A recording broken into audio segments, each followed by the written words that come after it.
గుంటూరులోని స్థానిక జీజీహెచ్‌లో నిర్మించిన డాక్టర్ కానూరి జింకానా మాతా శిశు ఆరోగ్య కేంద్ర ప్రారంభోత్సవ కార్యక్రమానికి మాన్యశ్రీ సీఎం చంద్రబాబు నాయుడు, వైద్య మరియు ఆరోగ్య శాఖ మంత్రి సత్యకుమార్ యాదవ్‌తో కలిసి గ్రామీణాభివృద్ధి శాఖ కేంద్ర సహాయ మంత్రి డాక్టర్ పెమ్మసాని చంద్రశేఖర్ శుక్రవారం పాల్గొని ప్రారంభించారు. ఈ సందర్భంగా ముఖ్యమంత్రి చంద్రబాబు నాయుడు మాట్లాడుతూ, ఈ భవన నిర్మాణానికి పూనుకున్న జింకానా అసోసియేషన్ సభ్యులు, వైద్యులు ప్రతి ఒక్కరికి హృదయపూర్వక అభినందనలు తెలియజేశారు. ఇక్కడి నుంచి విదేశాలకు, ఇతర ప్రాంతాలకు ఎదగడానికి వెళ్లిన చాలా మంది తమ మూలాలను మర్చిపోతుంటారు. కానీ మీ జన్మభూమిని, పుట్టిన ప్రాంతాన్ని మర్చిపోకుండా మీరు చదువుకున్న కళాశాలకు రుణం తీర్చుకునే ప్రయత్నం చేస్తున్న మీ అందరి ప్రయత్నం ఒక స్ఫూర్తిదాయకమని అన్నారు. ఎప్పుడూ మనమే బాగుంటే చాలదు, మన చుట్టూ ఉండే అందరూ బాగుండాలి అన్నారు. కన్న బిడ్డలను చివరి వరకు కంటికి రెప్పలా కాపాడుకునే సంస్కృతి మన భారతదేశపు సొంతం అన్నారు. 100 కోట్ల రూపాయలు ఖర్చు పెట్టి భవన నిర్మాణమే కాదు, ఒక కార్పస్ ఫండ్ ద్వారా ఈ భవన నిర్మాణ నిర్వహణను కూడా బాధ్యతగా చేపట్టడం జింకానా అసోసియేషన్ గొప్పతనమే అని చెప్పాలి అన్నారు. దాతల్లో చైతన్యం బాగా పెరుగుతుందని, తమ ప్రాంతాలతో పాటు పలు కాలేజీలకు సహకరిస్తున్నారని అన్నారు. ప్రపంచంలోని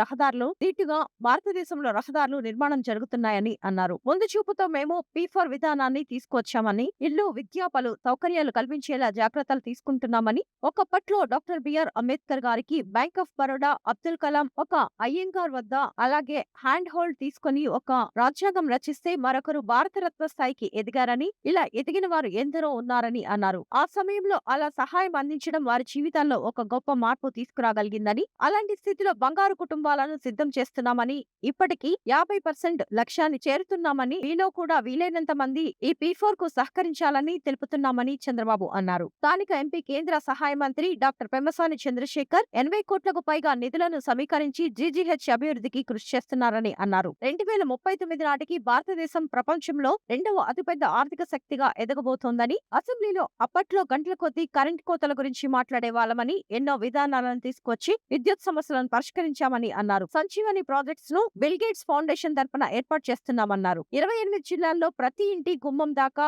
ఈ సంజీవని ప్రాజెక్ట్స్ ను అందుబాటులోకి తీసుకొస్తున్నామని, త్వరలోనే ఎయిర్ అంబులెన్స్ లు తెస్తున్నామని అన్నారు. పెమ్మసాని మాట్లాడుతూ, జింకానా అసోసియేషన్ ను 1981లో ప్రారంభించి పొదిలి మల్టీ స్పెషాలిటీ బ్లాక్ సభలు, సమావేశం నిర్వహించుకునేందుకు ఒక ఆడిటోరియం ను ప్రారంభించారని, ఈ మాతా శిశు ఆరోగ్య కేంద్రం ఏర్పాటుకు ప్రారంభంలో 15 కోట్ల రూపాయలు రాష్ట్ర ప్రభుత్వం, 20 కోట్ల రూపాయలు కేంద్ర ప్రభుత్వం, మిగిలిన ఖర్చు జింకానా అసోసియేషన్ నిర్వహించేలా MOU చేసుకున్నామని, కేవలం నిర్మించి వదిలేయడమే కాకుండా కార్పస్ ఫండ్ ను ఏర్పాటు చేసి దానిపై వచ్చే వడ్డీతో ఈ నిర్మాణానికి, నిర్వహణకు చేపట్టేలా జింకానా జాగ్రత్తలు తీసుకుందని అన్నారు. ఈ విధంగా ఇప్పటికే ఈ నిర్మాణానికి ముందుకు వచ్చిన వైద్యులందరూ ఇక్కడ నేలపై ప్రేమతో చదువుకున్న కళాశాలలకు, ఆసుపత్రికి తమ కష్టాన్ని భవన రూపంలో అందించారని అన్నారు. తులసి సీడ్స్ అధినేత తులసి రామచంద్ర ప్రభు, అలాగే మహమ్మద్ షఫీర్ చెరక 10 కోట్లతో ఆసుపత్రి అభివృద్ధి నిమిత్తం పలు భవనాలను నిర్మింపజేస్తున్నారని అన్నారు. ప్రభుత్వ సహకారం ఉంటేనే ఎంత కష్టమైనా వెలుగులోకి వస్తుందని, అందుకు ఈ మాతా శిశు